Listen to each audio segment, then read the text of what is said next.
Hello everyone, this is Vivek Sharma from Gwinnett Wealth Partners. We are continuing our series on behavioral hurdles in achieving your financial goals.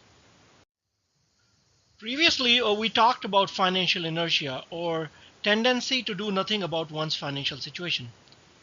Now, if you have overcome financial inertia, the first step to take is to review your financial objectives.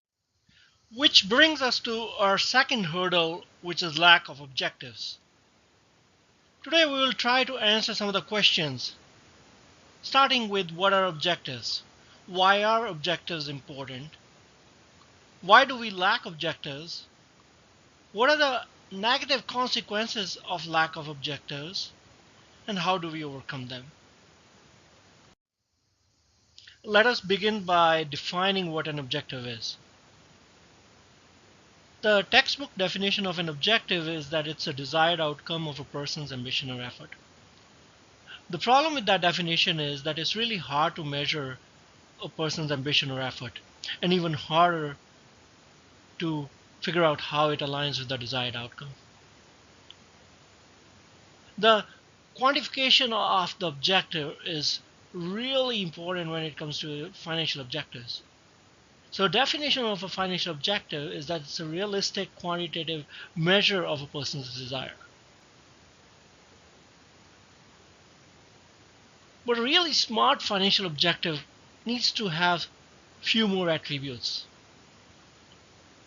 It needs to be specific, it needs to be measurable, achievable, relevant, and time-bound.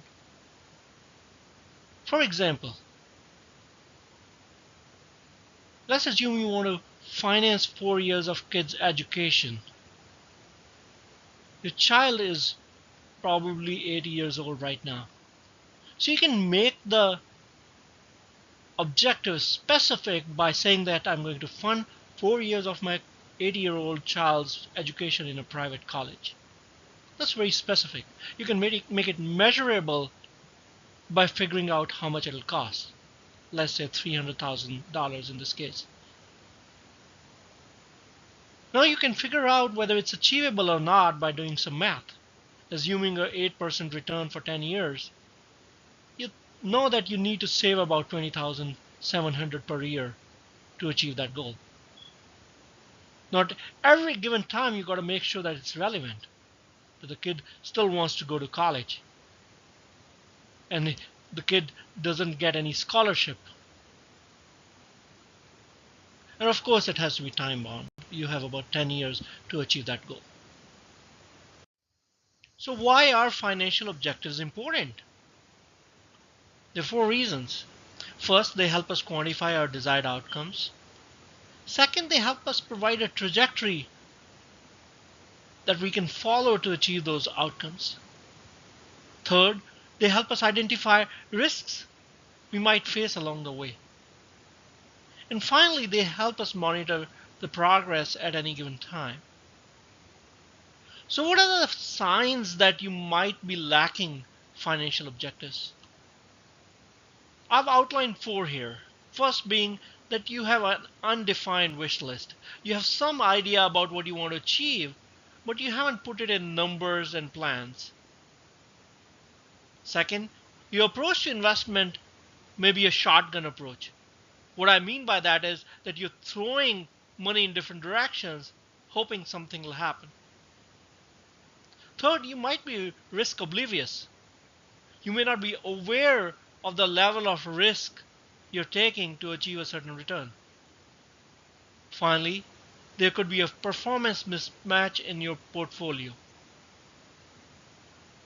The return you are actually getting in your portfolio may not be what you expect you might be getting. Let us dig a little bit deeper and try to diagnose the causes behind lack of objectives. There are basically three unintentional and three intentional causes. Amongst the unintentional, the first one is the lack of knowledge, where the person doesn't even understand the need to have objectives. He doesn't understand that we need to save for retirement, we need to save for our kids' education, or any other major expense that might come down the road. Second is lack of guidance, where the advice we are getting either from media or internet or from our own advisor is improper or imprudent. Third is lack of motivation. The rewards of having objectives come much later in life than when we have to outline them. And that incentive delay causes lack of motivation in some of us. On the intentional side, we have to deal with different kind of fears. The first one being fear of numbers. Some of us have what is called math anxiety. We just hate dealing with numbers. Most of us actually do have attentional bias. We like the big picture, the summary. We do not want to deal with details. Finally, some of us just have a fear of failure, and having clearly outlined objectives aggravates those fears because you're afraid that you'll fail to meet those objectives. You have what is called etaikiphobia. So now that we understand the cause and driver behind the lack of objectives, in the next two slides we're going to talk about the consequence and the remedy for lack of objectives.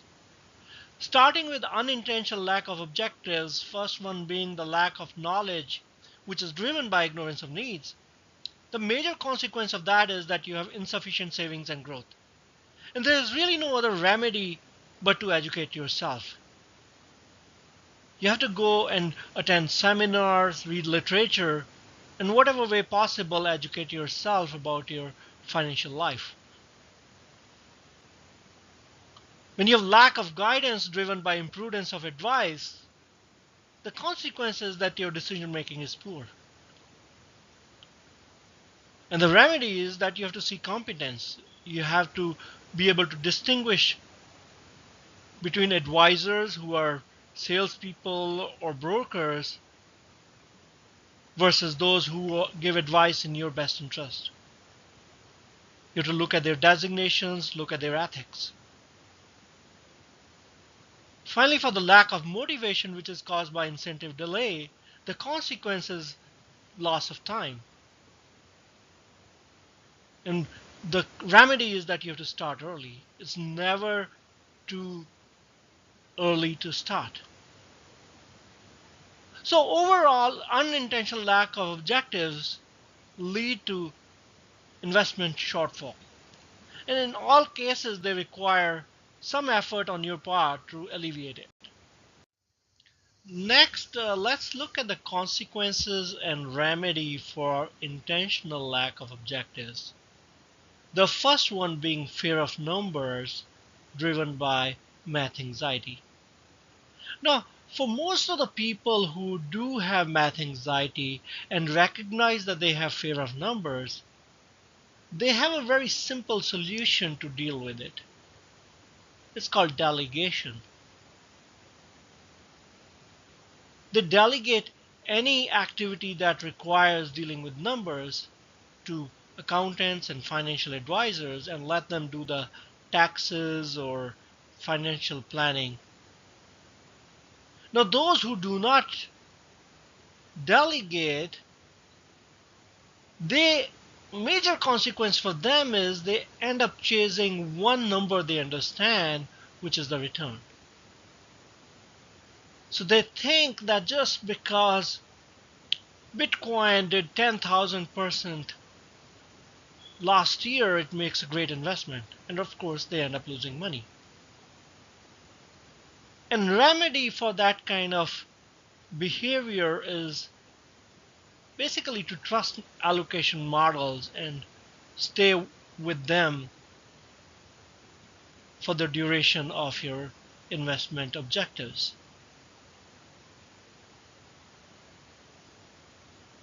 Now, the second cause, which is the fear of details driven by attentional bias, leads to a consequence which is a behavioral bias in itself called mental accounting, where you try to do most of the planning in your brain.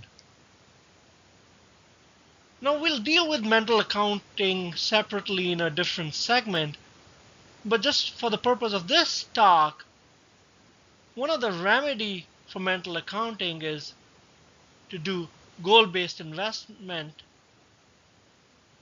and you focus on goals and let advisors build a plan around the goals that you can very clearly see.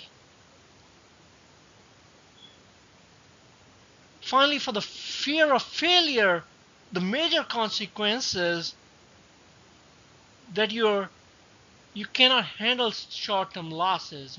You have what is called myopic loss aversion. As a result, you kind of miss out on long-term performance. And the remedy, of course, is to think long-term and do not worry about short-term volatility. To summarize, most intentional lack of objectives lead to higher risks and require some level of trust on your part to adapt. Let's summarize what we just learned. First, one message I want you to take home is that before you invest a single dollar, you must outline the objective for that investment. Start investing early. You can avoid all kind of unintentional shortfalls if you start investing early. You should do it for yourself. You should do it for your kids. There's no alternative to seeking knowledge and competence. That's the only way to get smart about your objectives and increase the probability of achieving them. The math and details around financial objectives can get complex. Best thing to do is delegate that to technology. There are excellent programs out there that can help you with that. And then employ a competent advisor to kind of bridge that gap between technology and your own understanding of your own goals. Finally, work with someone who can make proactive decisions while at the same time preserving the long-term perspective that you must have for your finances. Finally, remember, the odds of hitting your target go up dramatically when you aim at it. With that, I conclude this presentation on lack of objectives. I look forward to your comments and questions. Please feel free to email them to me. And you have a great day. Thank you.